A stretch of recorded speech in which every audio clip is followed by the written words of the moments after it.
Manresa, com altres ciutats, es veu obligada a la primera meitat del segle XIX, per qüestions d'higiene i de prevenció de malalties, de disposar d'un cementiri extramurs. Fins aleshores, els seus morts eren enterrats en esglésies i en patis del seu entorn, sent l'últim el de la Seu, avui convertit en parc. El 1843 es tanca definitivament el fossar de la Seu i es comencen a fer enterraments a una part dels terrenys de davant del Pont Nou comprats a Martí Jaume Andreu. El 1847 es nomena una junta del cementiri i s'encarrega el projecte a l'arquitecte barceloní Antoni Rovira i Trias.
El fet de que la nostra ciutat, a finals del segle XIX i principis del XX, sigui un centre d'activitat industrial i comercial important, fa que al cementiri comencin a aixecar-se notables sepultures per les famílies dels prohoms amb la voluntat de perpetuar la seva estirp.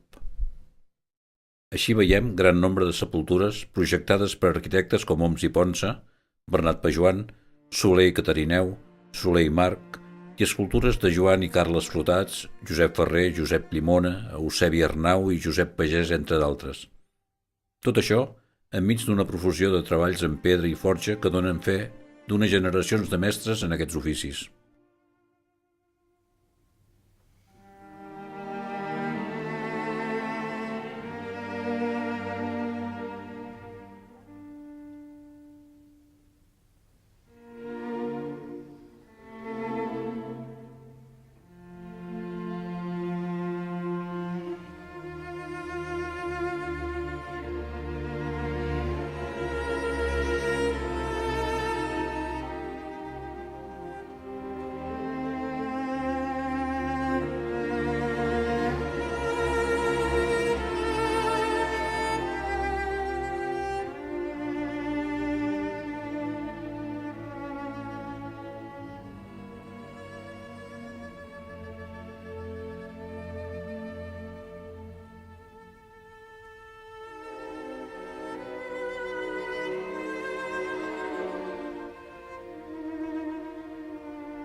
La immensa majoria dels sepulcres fan clara referència als lligams familiars entre els que hi reposen i presenten una simbologia bàsicament religiosa, però també hi podem trobar aquest exemple que resulta un cant laic a l'amistat, a l'intentar perpetuar-la entre dos amics, avui per nosaltres anònims. Com dèiem, però la simbologia més freqüent és la religiosa i els vincles els de sang, que en alguns casos evidencien una voluntat d'esdevenir un temple per enterrar-hi els membres de la mateixa nissaga.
Aquí, com a la ciutat dels vius, es fa evident l'escala social per la rellevància del tipus d'habitatge, per dir-ho d'alguna manera. Capelles, hipogeus, panteons i nínxols marquen l'estatus d'aquesta ciutat, aquests últims formant les zones d'eixample i suburbials, mentre que els panteons, a l'altre extrem de l'escala, ubicats en lloc preeminent.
Podem ser partidaris de ser enterrats o no.